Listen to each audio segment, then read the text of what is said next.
ہم وہی کہیں گے جو ہمارا دین ہم کو بتاتا ہے، عمل کرو تو تمہارا بھلا ہے، نہیں کوئی عمل کرے تو نقصان ہمارا نہیں ہے اسی کا۔ السلام علیکم ورحمۃ اللہ تعالی وبرکاتہ۔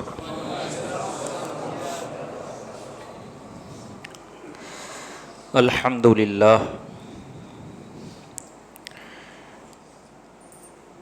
الحمد للہ رب العالمین والصلاة والسلام علی سید الانبیاء والمرسلین وعلی آلہ واصحابہ وازواجہ وذریاتہ واہل بیتہ واحبابہ اجمعین، اما بعد فاعوذ باللہ من الشیطان الرجیم، بسم اللہ الرحمن الرحیم۔ ان مثل عیسی عند اللہ کمثل آدم خلقہ من تراب ثم قال له کن فیکون۔ قال اللہ تعالی فی موضع آخر قال انی عبد اللہ آتانی الکتاب وجعلنی نبیا وجعلنی مبارکا اینما کنت واوصانی بالصلاة والزکاة ما دمت حیا۔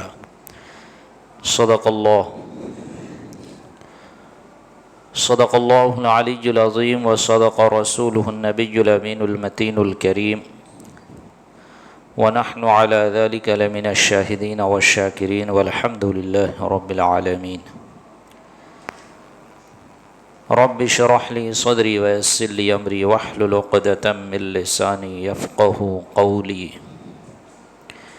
ان اللہ وملائکتہ یصلون علی النبی یا ایہا الذین آمنوا صلوا علیہ وسلموا تسلیما۔ اللہم صل علی سیدنا ومولانا محمد معدن الجود والکرم وآلہ وبارک وسلم، صلاة وسلاما علیک یا رسول اللہ، صلاة وسلاما علیک یا حبیب اللہ، صلی اللہ تعالی علیہ وبارک وسلم تسلیما دائما ابدا۔ یا خدا بہر جناب مصطفیٰ امداد کن، یا رسول اللہ از بہر خدا امداد کن، یا شفیع المذنبین، یا رحمت للعالمین، یا امان الخائفین، یا ملتجا امداد کن۔ مرتضی شیر خدا مرحب کشا، خیبر کشا، سربرا لشکر کشا، مشکل کشا امداد کن۔ یا شہید کربلا، یا دافع کرب و بلا، گل رخا شہزادہ غلغ قبا امداد کن۔ قادریم نعرہ یا غوث اعظم می زنم، دمز شاہ برکت اللہ قطب عالم می زنم، دمز شیخ احمد رضا خان قطب عالم می زنم، دمز شیخ اختر رضا خان قطب عالم می زنم۔ ایک مرتبہ باوز بلند درود شریف کا نذرانہ عقیدت پیش کریں، پڑھے اللہم صلی علی سیدنا و مولانا محمد معدن الجود والکرم وآلہ وبارک وسلم، صلاة و سلاما علیک یا رسول اللہ، صلاة و سلاما علیک یا حبیب اللہ، صلی اللہ تعالی علیہ وبارک وسلم تسلیما دائما ابدا۔ عزیزان ملت اسلامیہ، رفیقان گرامی، بلا تمہید و تمثیل گزشتہ ہفتہ آپ نے حضرت مریم علی نبینا علیہ الصلاۃ والتسلیم سے متعلق کچھ باتیں سماعت فرمائی، جو کہ میں سمجھتا ہوں کہ آپ لوگوں کے علم میں اتنی باتیں رہی ہوں گی، میں نے کچھ اضافہ نہیں کیا، بس یاد دہانی کے طور پر اس واقعے کو میں نے دہرا دیا، کیونکہ حضرت مریم علی نبینا علیہ الصلاۃ والتسلیم یہ حضرت عیسیٰ علی نبینا علیہ الصلاۃ والسلام کی والدہ ماجدہ ہے، اور اللہ تبارک و تعالیٰ کی برگزیدہ بندی بھی ہیں، کہ اللہ تبارک و تعالیٰ نے ان کی تعریف قرآن مجید فرقان حمید میں ارشاد فرمائی، الیس الذکر کالانثیٰ،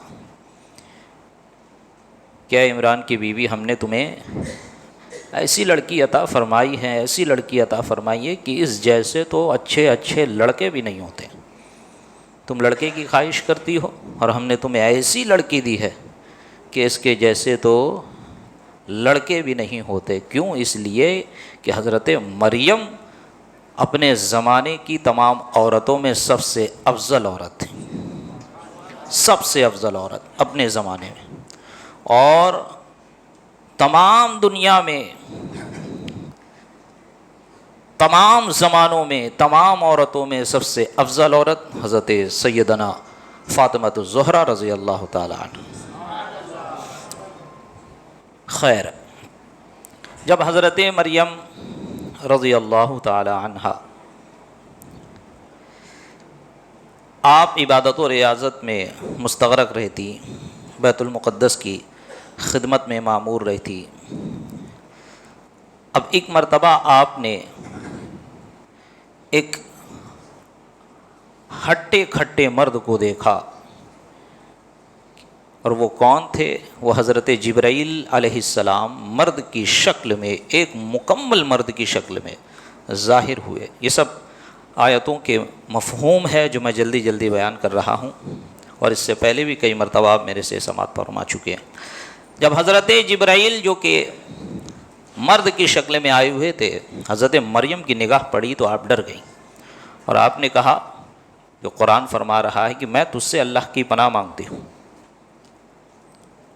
میں رحمان کی پناہ مانگتی ہوں، میرے قریب نہ آنا، میرے ساتھ کوئی برا ارادہ نہ کرنا.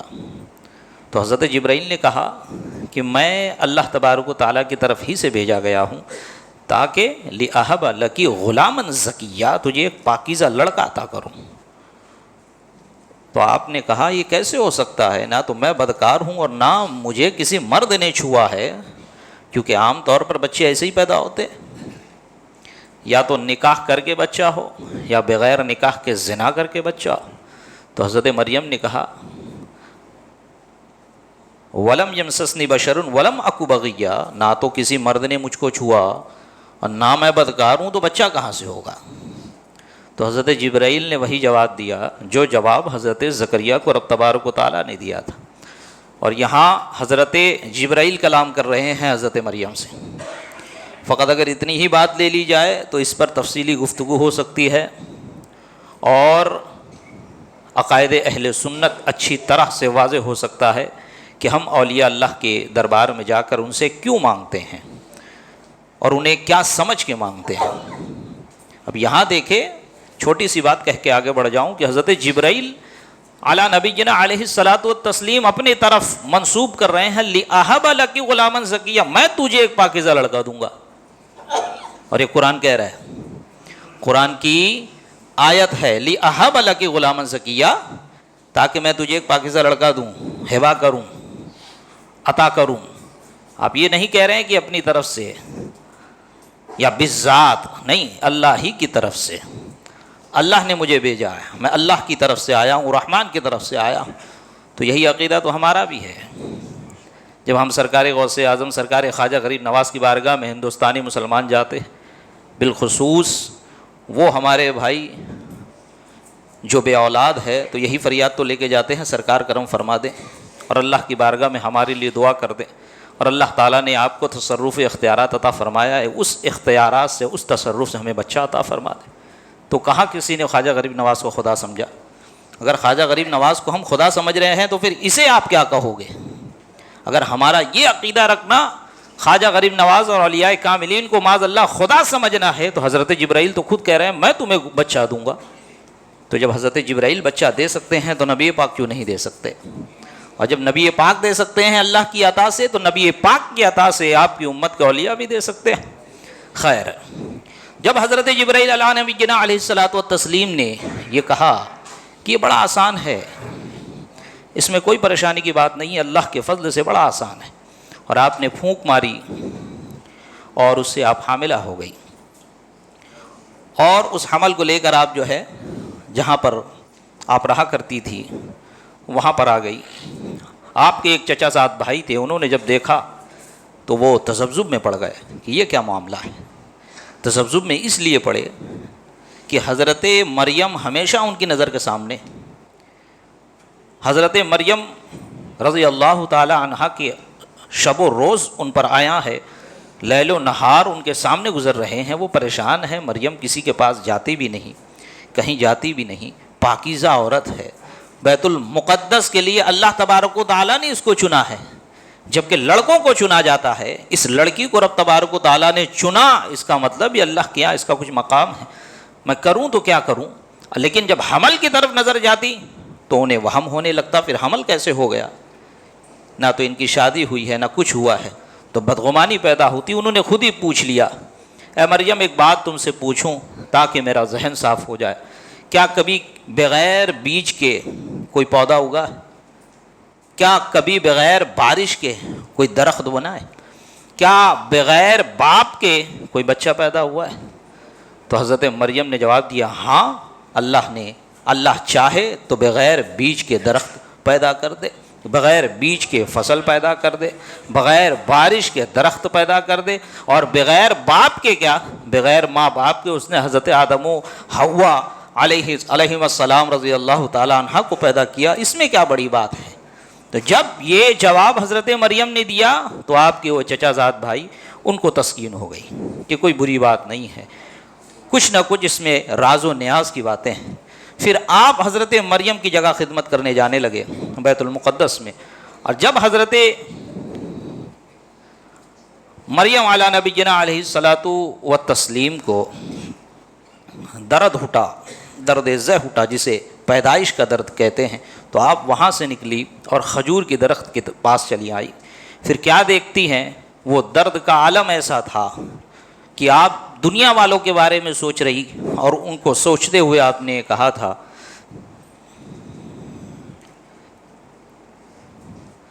کہ کاش کہ یا لیتنی ما دمت من قبل ھذا، یا لیتنی مت قبل ھذا وکنت نسیا منسیا، کاش کہ میں اس سے پہلے، یعنی اس واقعے سے پہلے، اس حادثے سے پہلے، اس واقعے سے پہلے وہ یہ چاہ رہی ہے، ان کے کہنے کا مقصد کیا ہے کہ کاش اس سے پہلے میں مر جاتی، یا وکنت نسیا منسیا، میں نسیا منسیا ہو جاتی، بھولی بصری ہو جاتی، کسی کو میرے بارے میں یاد نہیں رہتا۔ وہ کیوں ایسا کہہ رہی ہیں؟ اس لیے کہ وہ دنیا والوں کے بارے میں سوچ رہی ہیں کہ ان کو کیا جواب دیا جائے، وہ لوگ یہ بات نہیں سمجھ پائیں گے، اور خدا پر یقین رکھنے والے لوگ کہیں ایسا نہ ہو مجھ پر تہمت لگا بیٹھے اور اپنی آخرت خراب کر لے، اور ان کو صفائی دینی پڑے۔ اس لیے ان کا سوچ کر آپ یہ کہہ رہی ہیں، نہ کہ یہ کہ معاذ اللہ آپ کو خدا پر بھروسہ نہیں، ایسی بات نہیں، بل جب اللہ تعالیٰ نے حضرت جبرائیل کو بھیج دیا، آپ کو یقین ہو گیا کہ اللہ کی طرف سے القاء کیا گیا ہے، تو آپ کو اطمینان ہو گیا، اور آپ جو درد ذہن میں مبتلا تھی، اس وقت کے جو الفاظ ہیں وہ اپنے لیے نہیں، وہ دوسروں کے لیے ہے، کہ کہیں ایسا نہ ہو کہ وہ اپنی آخرت خراب کر لے، کہیں ایسا نہ ہو وہ لوگ مجھ پہ تہمت لگا بیٹھے اور میری باتوں کو نہ سمجھے۔ اور پھر دیکھیں اس وقت اللہ تبارک و تعالیٰ نے حضرت مریم پر فضل فرمایا، اور حضرت مریم کو آواز آئی کہ کوئی نیچے سے کہہ رہا ہے کہ درخت کی ٹہنی پکڑ کر ہلاؤ اور تمہارے لیے یہ دریا جاری کر دیا گیا ہے۔ ایک روایت میں آیا کہ وہ درخت جو ہے سوکھا تھا، اور اس درخت کے نیچے نہر جو تھی وہ بھی سوکھ گئی تھی، اور حضرت مریم کے لیے وہ نہر جاری کر دی گئی، اور حضرت مریم نے جیسے ہی درخت کے تنے کو پکڑ کر ہلایا تو وہ ہرا بھرا ہو گیا، اور اس سے کھجوریں گرنے لگی، اور حضرت مریم نے کھجور تناول فرمائی۔ اور ایک روایت میں یہ آیا کہ حضرت مریم کی حضرت عیسیٰ کے پیر مارنے سے یا حضرت جبرائیل نے ٹھوکر ماری تو اس سے نہر جاری ہو گئی، اور حضرت مریم رضی اللہ تعالی عنہ آپ نے کھجور تناول فرمایا، پانی پیا، پھر وہاں سے اٹھ کے چل پڑی۔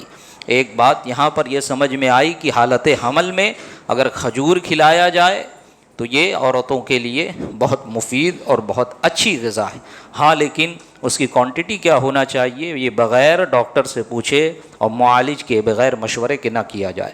اس کے بعد آپ حضرت عیسیٰ علیہ نبینا علیہ الصلوۃ والتسلیم کو گود میں لے کر آئی۔ آپ پریشان ہیں، کیا کہوں، کیا بولوں؟ تو اس وقت اس زمانے میں جس طرح ہم روزہ رکھتے ہیں اس زمانے میں بھی روزہ رکھا جاتا تھا، لیکن ایک روزے کا اضافہ یہ تھا کہ منہ کا بھی روزہ رکھا جاتا، چپ کا روزہ رکھا جاتا، کہ لوگ اللہ تبارک و تعالیٰ کے لیے ایسا روزہ رکھتے کہ کسی سے بات نہیں کرتے۔ فقولی انی نذرت للرحمن صوما فلن اکلم اليوم انسیا، اللہ تعالیٰ نے فرمایا تم خاموش رہنا اور کہہ دینا کہ میں نے رحمان کا روزہ مانا ہے، رحمان کے لیے روزہ مانا ہے، اور میں نے کیسا روزہ مانا ہے کہ میں کسی سے بات نہیں کروں گی۔ جب لوگوں کی نظر، بنی اسرائیل کی نظر، وہ سب پاکیزہ لوگ تھے، وہ سب بزرگوں کی اولاد، جب حضرت مریم کو اسی حالت میں دیکھا تو پریشان ہو گئے، یہ مریم نے کیا کر لیا، یہ مریم نے کیا کر لیا، اور سب پوچھنے لگے کہ مریم تم نے یہ کیا کیا، یا اخت ہارون ما کان ابوک امرأ سوء وما کان امک بغیہ، اے ہارون کی بہن، نہ تو تیرا بھائی برا تھا نہ تو تیری ماں بری تھی، تو نے یہ کیا کر لیا؟ تو آپ نے کوئی جواب نہیں دیا۔ قرآن فرماتا ہے فاشارت الیہ، آپ نے بچے کی طرف اشارہ کر دیا کہ اس سے پوچھو، یہ جواب دے گا۔ تو قوم نے کہا قالوا کیف نکلم من کان فی المہد صبیا، ارے یہ بچہ کیسے بات کر سکتا ہے جو ابھی گہوارے میں ہے، جو ابھی گود میں ہے؟ کیا چھوٹا بچہ بھی کبھی بات کیا ہے؟ کیا چھوٹا بچہ بھی کبھی بات کر سکتا ہے؟ قوم نے اپنے انداز میں سوچا، جیسا کہ انہوں نے دیکھا تھا، جیسا کہ عام طور پہ ہم دیکھتے ہیں کہ عام طور پر بچہ اپنے سے بات نہیں کرتا، 1.5-2 سال کا ہوتا ہے تو والدین سکھاتے ہیں یا سیکھ کے بولتا ہے۔ بچہ پیدا ہو جائے اور بولنے لگے تو والدین چھوڑ کے بھاگ جائیں۔ اب یہاں بچہ پیدا ہوا ہے اور حضرت مریم کہہ رہی ہیں فاشارت الیہ، اشارہ کر رہی ہیں کہ اس سے پوچھو، تو قوم وہی کہہ رہی قالوا کیف نکلم، کیسے کلام کرے گا جو کہ ابھی گہوارے میں ہے، ابھی گود میں ہے، ماں کا دودھ پی رہا ہے، اور اتنا چھوٹا بچہ کیا کبھی کلام کیا ہے؟ تو قرآن فرماتا ہے قال انی عبد اللہ آتانی الکتاب وجعلنی نبیا۔ وہ حضرت عیسیٰ علی نبینا علیہ الصلاۃ والتسلیم، جو کہ اپنی والدہ ماجدہ کے پستانے مبارک سے دودھ پی رہے تھے، آپ نے اپنی گردن گھمائی، بائیں ہاتھ پر ٹیک لگایا اور داہنے ہاتھ سے اشارہ کر کے فرمایا قال انی عبد اللہ، بے شک میں اللہ کا بندہ ہوں۔ حضرت عیسیٰ علیہ نبینا علیہ الصلاۃ والتسلیم قوم سے خطاب کر رہے ہیں، قال انی عبد اللہ آتانی الکتاب وجعلنی نبیا، میں اللہ کا بندہ ہوں اور اس نے مجھے کتاب عطا کی اور مجھے نبی بنا کر بھیجا ہے۔ آپ دیکھیں، ذرا غور کریں، جو میرا ٹاپک ہے آج کا، ذرا غور کریں، حضرت مریم آ رہی ہیں، بغیر باپ کے بچہ ہو رہا ہے، قوم پریشان ہے کہ یہ مریم نے بچہ کہاں سے لے کے آئی، اور قوم جب حضرت مریم سے سوال کر رہی ہے کہ یہ بچہ تو نے کہاں سے لایا، تو نے کیا کر لیا، تو حضرت مریم نے کہا اس سے پوچھو۔ تو جواب وہی دینا تھا نا کہ میری ماں بدکار نہیں، میری ماں پاکیزہ ہے، میری ماں نے کوئی گناہ نہیں کیا، لیکن حضرت عیسیٰ نے جواب کیا دیا قال انی عبد اللہ۔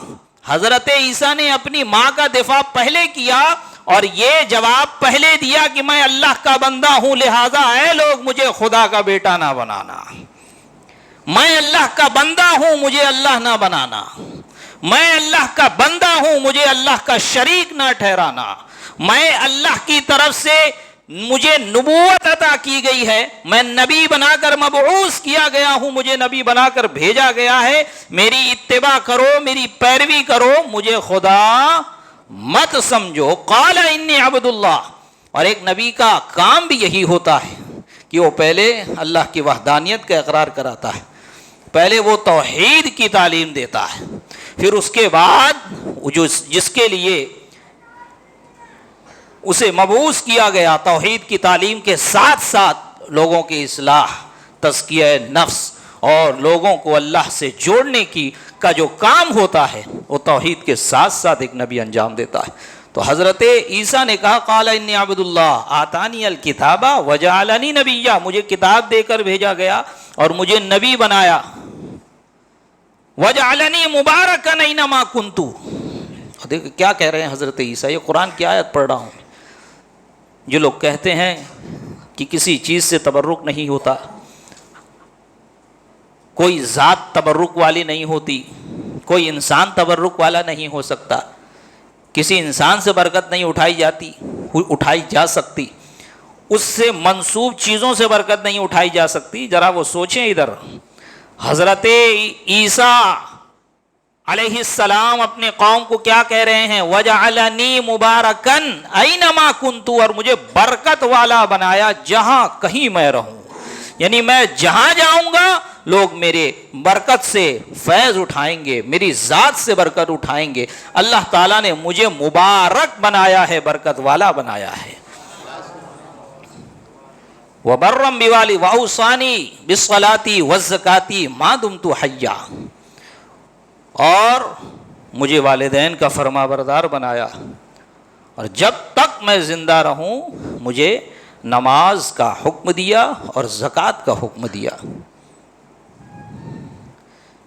وَبَرًّا بِوَالِدَتِي وَلَمْ يَجْعَلْنِي جَبَّارًا شَقِيًّا، اور مجھے اپنے والدین کا فرما بردار بنایا، مجھے ظالم اور شقی القلب نہیں بنایا۔ یہ حضرت عیسیٰ علیہ السلام اپنے قوم سے خطاب کر رہے ہیں۔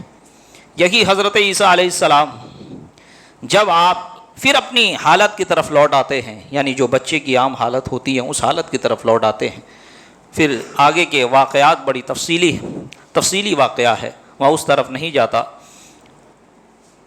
پھر جب کچھ سال گزرا اور حضرت عیسیٰ علیہ السلام کو مبعوث کیا گیا بحیثیت نبی، کیونکہ نبوت اولاً سارے انبیاء کو عطا کر دی جاتی ہے، مبعوث وہ بعد میں ہوتے ہیں۔ جیسے نبی پاک صلی اللہ علیہ وسلم کو نبوت آپ کو کب عطا کر دی گئی؟ حضرت آدم سے پہلے بھی، ابھی حضرت آدم آب و گل کے مراحل طے کر رہے تھے، نبی پاک نے فرمایا میں اس وقت بھی نبی تھا۔ تو نبی کو نبوت پہلے عطا کر دی جاتی ہے، بعثت اس کی بعد میں ہوتی ہے، مبعوث وہ بعد میں کیا جاتا ہے۔ سمجھ میں آئی بات؟ ہاں، یہ نہ سمجھنا لوگ کہتے ہیں کہ ہمارے نبی 40 سال بعد نبی بنے، نہیں، 40 سال بعد نبی نہیں بنے ہوئے، وہ نبی ہی پیدا ہوئے، پیدائش سے پہلے بھی نبی تھے، جب اللہ کے حضور تھے تو وہ نبی ہی تھے۔ یہ عقیدہ رکھنا لازم و ضروری ہے۔ تو جب آپ کو مبعوث کیا گیا اور آپ بنی اسرائیل کے پاس آئے اور ان سے کہا کہ اللہ کی وحدانیت کا اقرار کرو، یہی یہودی جو حضرت موسیٰ پر ایمان رکھتے تھے، پھر آگے انہوں نے اپنی کتابوں میں تحریف کی، اور حضرت عیسیٰ علیہ السلام نے تورات کے بہت سے احکام کو منسوخ کیا کہ یہ حکم اب منسوخ ہوتا ہے، اب یہ حکم چلے گا۔ تو یہودیوں کو پسند نہیں آئی یہ بات، اور جب آپ نے اولاً لوگوں کو توحید کی دعوت دی تو فقط 12 لوگ ایسے تھے، فقط 12 لوگ جو حضرت عیسیٰ علیہ السلام کی تبلیغ پر اور آپ کی دعوت پر انہوں نے لبیک کہا۔ جب حضرت عیسیٰ علیہ السلام نے دعوت دی اور پوچھا کہ کون ہے جو اللہ کی دین کی مدد کرے گا، کون ہے جو اللہ کے دین کا مددگار بنے گا، تو انہی 12 لوگوں نے کہا جس کو قرآن بیان کرتا ہے، فلما احس عیسیٰ منہم الکفر قال من انصاری الی اللہ قال الحواریون نحن انصار اللہ۔ جب حضرت عیسیٰ علیہ السلام نے دیکھا کہ یہ یہودی انکار کر رہے ہیں، ماننے کو تیار نہیں ہے، تو آپ نے کہا کون ہے جو اللہ کی مدد کرے، یعنی اللہ کے دین کی مدد کرے، تو قال الحواریون نحن انصار اللہ، کہ ہم ہیں۔ حواریوں نے کہا، یہی وہ حواری ہیں جو حضرت عیسیٰ علیہ السلام پر ایمان لائے اور حضرت عیسیٰ علیہ السلام کے ساتھ رہیں، اور انہوں نے کہا کہ ہم اللہ کے دین کی مدد کریں گے، ہم آپ کی مدد کریں گے۔ اور پھر انہوں نے یہ بھی کہا کہ اے میرے رب، ہم تیرے بھیجے ہوئے کتاب پر بھی ایمان رکھتے ہیں اور اس رسول پر بھی ایمان رکھتے ہیں، تو ہمیں واشہد بأننا مسلمون، تو ہمیں مسلمانوں میں شامل فرما، ہمیں مسلمانوں میں یعنی سر خم تسلیم کرنے والوں میں شامل فرما۔ یہ انہوں نے خدا تعالیٰ کی بارگاہ میں دعا بھی کی۔ اب آپ دیکھیں کہ یہ لوگ ہیں جو حضرت عیسیٰ کے قول پر لبیک کہہ رہے ہیں، دعوت پر لبیک کہہ رہے ہیں، اور حضرت عیسیٰ کے ساتھ ہو لیے ہیں۔ اب حضرت عیسیٰ علیہ السلام کے پیچھے یہ یہود پڑ گئے ہیں، اور اس لیے پڑ گئے کہ یہ یہودی تھے ہی ایسے. انہوں نے حضرت موسیٰ علیہ السلام کو بھی پریشان کیا، حضرت زکریا کو بھی پریشان کیا، حضرت یحییٰ کو بھی پریشان کیا.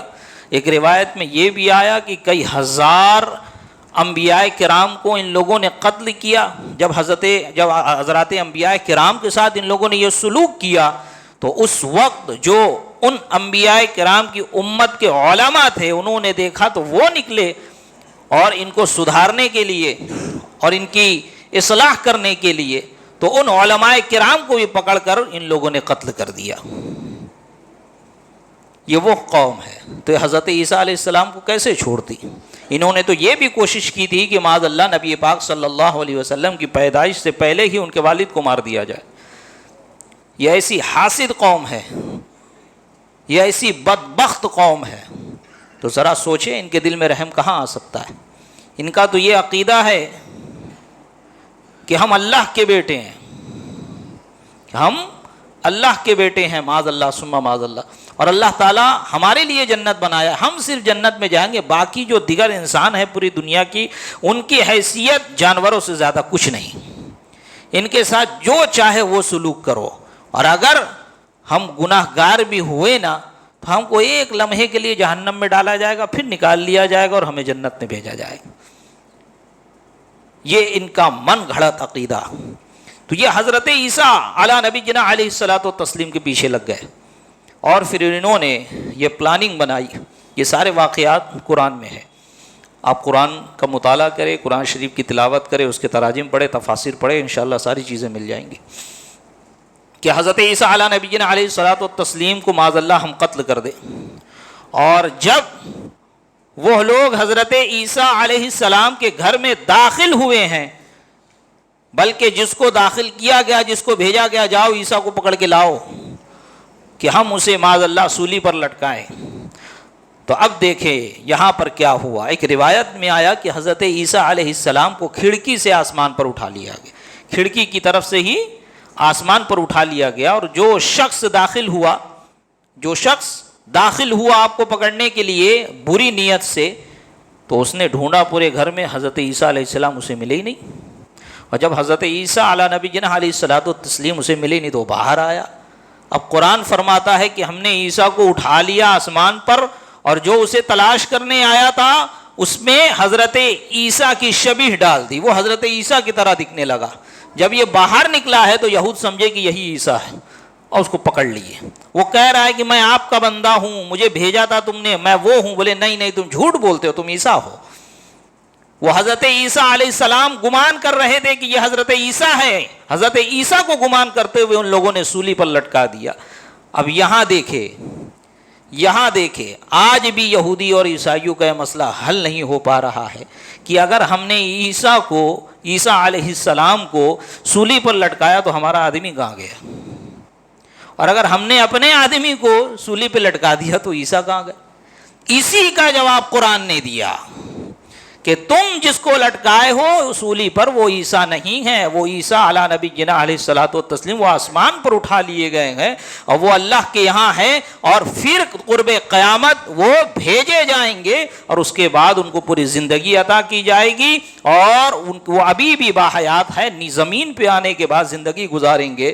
زمین پہ آنے کے بعد آپ یہود و نصارہ کو جو ایمان لائیں گے ان کے ایمان کو قبول کر کے ایمان کی دعوت دے کر ان کو اسلام میں داخل کریں گے، جو نہیں لائیں گے ان کو قتل کر کے کیفر کردار تک پہنچائیں گے. اس کے بعد حضرت عیسیٰ علی نبینا علیہ الصلوۃ والتسلیم پوری دنیا میں فقط اسلام اور اسلام کا پرچم لہرایا جائے گا. اور اس کے بعد دیکھیں آپ کہ حضرت عیسیٰ کی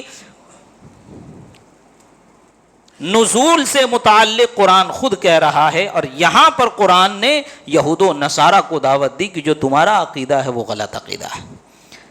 اور آج کے کچھ مسلمان جو اپنے آپ کو مسلمان کہتے ہیں، جو اپنے آپ کو مسلمان سمجھتے ہیں، لوگوں کو اس طرح سے بہکاتے ہیں کہ معاذ اللہ اگر ان کی باتیں سن لی جائے تو انسان مسلمان تذبذب میں پڑ جائے کہ حضرت عیسیٰ علیہ السلام کا نزول ہوگا قرب قیامت یا نہیں ہوگا، حضرت عیسیٰ علیہ السلام زندہ ہیں یا نہیں ہیں. اس تذبذب والا مذہب یہ ہمارا نہیں ہے. اسلام نے صاف لہجے میں فرما دیا ہے. نبی پاک کی احادیث اس سے متعلق ہیں کہ حضرت عیسیٰ علیہ السلام قرب قیامت دوبارہ آئیں گے. حضرت عیسیٰ علیہ السلام کو آسمان پر اٹھا لیا گیا اور حضرت عیسیٰ علی نبینا علیہ الصلاۃ والتسلیم آسمان پر ہیں اور قرب قیامت انہیں پھر بھیجا جائے گا, ان کا نزول ہوگا, لیکن بحیثیت نبی پاک کی امت بن کر آئیں گے, نبی بن کر نہیں آئیں گے. بحیثیت نبی نہیں آئیں گے. نبی ہیں, ان سے نبوت کا سلب نہیں ہوگا. کسی بھی نبی سے کبھی بھی نبوت کا سلب نہیں ہو سکتا. جو یہ عقیدہ رکھے کہ فلانا نبی ایک وقت تک نبی تھے, اس کے بعد ان سے نبوت زائل ہو گئی, معاذ اللہ ثم معاذ اللہ, یا حضرت عیسیٰ ہی سے متعلق یہ عقیدہ رکھیں کہ وہ آئیں گے تو وہ نبی نہیں رہیں گے یا ان کی نبوت معاذ اللہ زائل ہو گئی, ختم ہو گئی, یہ عقیدہ رکھنا کفر ہے. وہ نبی ہیں لیکن اس وقت بحیثیت نبی نہ ہوں گے, کیونکہ وہ بھی تو نبی پاک کی امت میں ہے نا, وہ بھی تو نبی پاک کی امت میں ہے اور امت محمدی اور شریعت محمدی کا نفاذ کریں گے. وہ بحیثیت امام اور پیشوا کے ہوں گے اور تمام مسلمانوں کو گائیڈ کریں گے. تو کہنے کا مقصد یہ ہے, انشاءاللہ اس سے متعلق نزول عیسیٰ اور حیات عیسیٰ سے متعلق اگلے ہفتے گفتگو ہوگی. آج جو میں آپ کو کہنا چاہتا ہوں اور درس دینا چاہتا ہوں, بارہا میں نے اس سے پہلے بھی دیا, پھر میں وہی بات دہرانا چاہتا ہوں, یاد دلانا چاہتا ہوں کہ آج 22 تاریخ ہے, آج 22 دسمبر ہے اور 3 دن کے بعد 25 دسمبر کو جو میری کرسمس کے نام سے یہ عیسائی اپنا مذہبی شعار کے طور پر تہوار مناتے ہیں, مسلمان غیر شعوری طور پر یا کچھ جانتے ہوئے اس میں ملوث ہو جاتے ہیں. اور ان کا عقیدہ یہ ہے کہ حضرت عیسیٰ علیہ السلام کیا ہے, اللہ کے بیٹے ہیں. معاذ اللہ, کہو معاذ اللہ. حضرت عیسیٰ علیہ السلام اللہ کے معاذ اللہ بیٹے ہیں. حضرت عیسیٰ علیہ السلام بھی خدا ہے, حضرت مریم کو بھی خدا مان رہے ہیں. کچھ ایسے ہیں جو حضرت مریم کو معاذ اللہ حضرت نبی اللہ تبارک و تعالیٰ کی بیوی مانتے ہیں, معاذ اللہ ثم معاذ اللہ. اور وہ یہ اس کا جواب دیتے ہیں کہ کیا کوئی عورت بغیر باپ کے بچہ پیدا کر سکتی ہے, بغیر آدمی کے بچہ پیدا کر سکتے ہیں. انشاءاللہ اس پہ اگلے ہفتے مختصر سی گفتگو کروں گا میں. لیکن کہنے کا مقصد یہ ہے کہ ان کے اس عقیدے کا بھی رد قرآن شریف نے, قرآن میں اللہ تبارک و تعالیٰ نے کیا. لقد کفر الذین قالوا ان اللہ ثالث ثلاثہ, لقد کفر الذین قالوا ان اللہ هو المسیح ابن مریم, کہ تحقیق کہ انہوں نے کفر کیا جنہوں نے کہا مسیح ابن مریم وہ تو اللہ ہے. تحقیق کہ انہوں نے کفر کیا جنہوں نے کہا لقد کفر الذین قالوا ان اللہ ثالث ثلاثہ, اللہ وہ تو 3 میں سے ایک ہے. یعنی تثلیث خدا کے قائل ہیں جو لوگ, ان کا بھی قرآن نے رد کیا. جو حضرت عیسیٰ علیہ السلام کو خدا جانتے, اللہ جانتے, ان کا بھی قرآن نے رد کیا ہے. تو لہٰذا خود بھی بچیں, اپنے بچوں کو بھی بچائیں, اور یہ اس طرح کے الفاظ اور اس طرح کی مبارکبادی دینے سے بھی بچیں. آپ کا ایمان چلا جائے گا, آپ مسلمان نہیں رہو گے. دنیا میں آپ رہ رہے ہیں تو دنیا میں رہنے کا مقصد یہ ہے کہ اللہ کی عبادت کرتے ہوئے ایمان کے ساتھ دنیا سے جایا جائے, نہ کہ یہ کہ دنیا میں ایسے ملوث ہو جائیں کہ اپنا ایمان برباد کر دیں. تو لہٰذا دنیا چھوٹتی ہے تو چھوڑیں, نوکری چھوٹتی ہے تو چھوڑیں, کوئی ناراض ہوتا ہے تو ناراض ہونے دے, خدا کو ناراض نہ کرے. یہاں سے ایمان کے ساتھ چلے جائیں گے تو آپ کی دنیا بھی کامیاب رہے گی, آپ کی آخرت بھی کامیاب رہے گی. اللہ تبارک و تعالیٰ کی بارگاہ میں دعا ہے, رب تبارک و تعالیٰ ہم تمام کے ایمان کی حفاظت فرمائے,